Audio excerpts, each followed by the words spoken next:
गायक जसवंत सिंह पहुंचे संघर्ष सेवा समिति कार्यालय। 2 संदीप जैसे व्यक्तित्व युवाओं के लिए प्रेरणा स्रोत। जसवंत सिंह इंसान की प्रतिभा किसी की मोहताज नहीं। गायक जसवंत सिंह कलाकारों के लिए प्रेरणा स्रोत। डॉक्टर संदीप झांसी। वक्त का ये परिंदा रुका है कहाँ, मैं था पागल जो इसको बुलाता रहा। 4 पैसे कमाने में आया शहर, गांव मेरा मुझे याद आता रहा। ये नज़्म आप सभी ने जरूर सुनी होगी। इसे गाया है प्रसिद्ध गजल गायक जसवंत सिंह ने। झांसी प्रवास के दौरान जसवंत सिंह संघर्ष सेवा समिति कार्यालय पहुंचे, जहां उन्होंने संस्था के संस्थापक डॉक्टर संदीप सरावगी से विभिन्न मुद्दों पर चर्चा की। झांसी में जन्मे जसवंत सिंह ने प्रारंभिक शिक्षा झांसी में ही ग्रहण की। इसके बाद आप 1987 में फिल्म जगत में अपनी किस्मत आजमाने मुंबई चले गए। शुरुआती उतार चढ़ाव के बाद अपना मुकाम हासिल किया। जसवंत सिंह अब तक 1000 से भी ज्यादा गजलें और भजन गा चुके हैं। कुल 100 से भी ज्यादा एल्बम हैं। शिखर, रिश्ता, कागज की कश्ती, बारिश का पानी, पोर्ट्रेट, तेरे खुशबू में बसे खत इत्यादि जसवंत सिंह के प्रसिद्ध एल्बम हैं।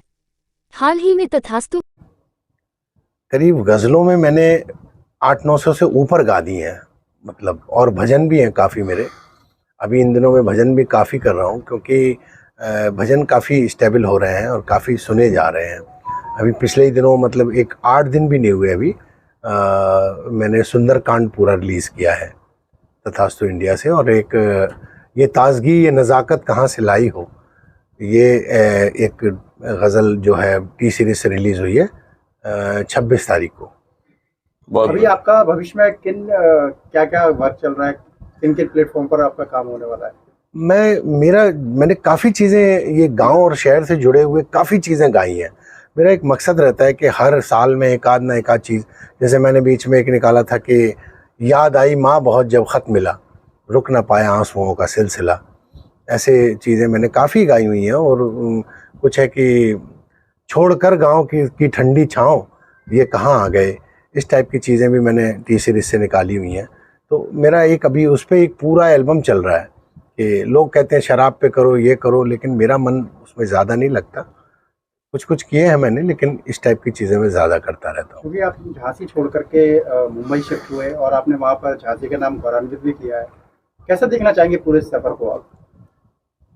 शुरुआत काफ़ी संघर्ष भरी थी और लगता था कि कुछ मिलेगा कि नहीं मिलेगा, इसका अंदाज़ नहीं था। लेकिन बस ईश्वर का साथ रहा, हम अपना काम करते गए और एक दिन ईश्वर ने मुझे दिया। बुंदेलखंड से एक समाज सेवी भी हैं डॉक्टर संदीप सरावगी, उनके बारे में क्या कहेंगे? और साथ साथ वो भी नाम अब कर रहे हैं, बुंदेलखंड छोड़ के पूरा देखा जाए संपूर्ण भारत में भी उनका नाम हो रहा है जी। क्या कहेंगे? ये मेहनत और ये साफ गोई जो काम करने की होती है ना, ये आदमी को ऊपर ले जाती है। अगर आप इस चीज़ में लगे रहेंगे तो 100% देश क्या, आपको पूरा वर्ल्ड जानने लगता है। यही तो विशेषता होती है आदमी के काम करने की।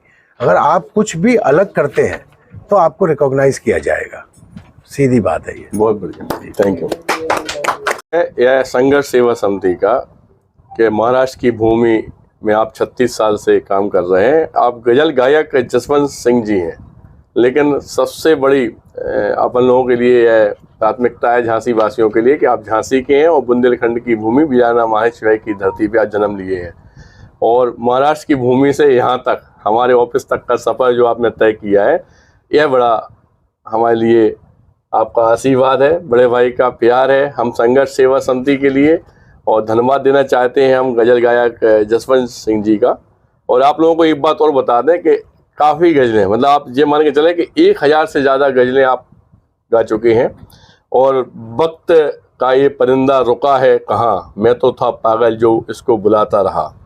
4 पैसे कमाने में आया शहर, गांव मेरा मुझे याद आता रहा।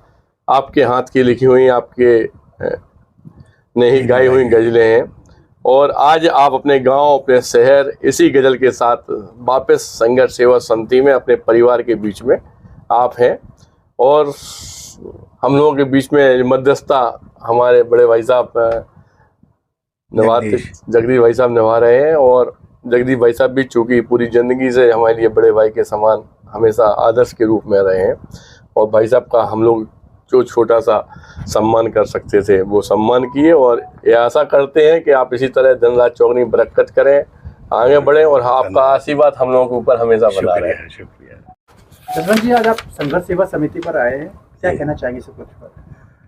मुझे जैसा कि इनसे मिलके लगा कि एक बहुत ही कॉन्फिडेंस के साथ इन्होंने अपने काम किए हैं, व्यक्तित्व भी इनका बड़ा कॉन्फिडेंस भरा हुआ लगा मुझे, और मुझे लगा कि कुछ करने लायक और कुछ आगे बढ़ने लायक इनमें पोटेंशियल है इनमें।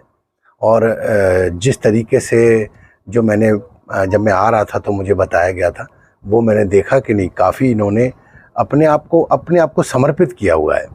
अच्छा, आप जब किसी को कुछ देते हैं ना, तभी आपको कुछ मिलता है, और आप लेने की कोशिश में रहते हैं तो आपको कुछ मिलता नहीं है। जैसा ये आज के लोगों को ये गलतफहमी है कि हम लें ज़्यादा और दें कम, लेकिन इन्होंने दिया ज़्यादा है, लिया कम है। तो इसलिए मुझे अच्छा लगा, मिलके आज अच्छा लगा। और मैं अपनी 2 लाइन में अपनी बात ख़त्म कर दूंगा कि वक्त का ये परिंदा रुका है कहाँ, मैं था पागल जो इसको बुलाता रहा, 4 पैसे कमाने में आया शहर, गाँव मेरा मुझे याद आता रहा, गाँव मेरा मुझे याद आता रहा।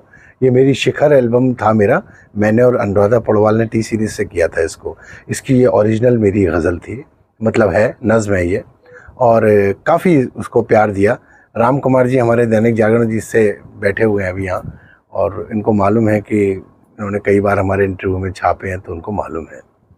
धन्यवाद।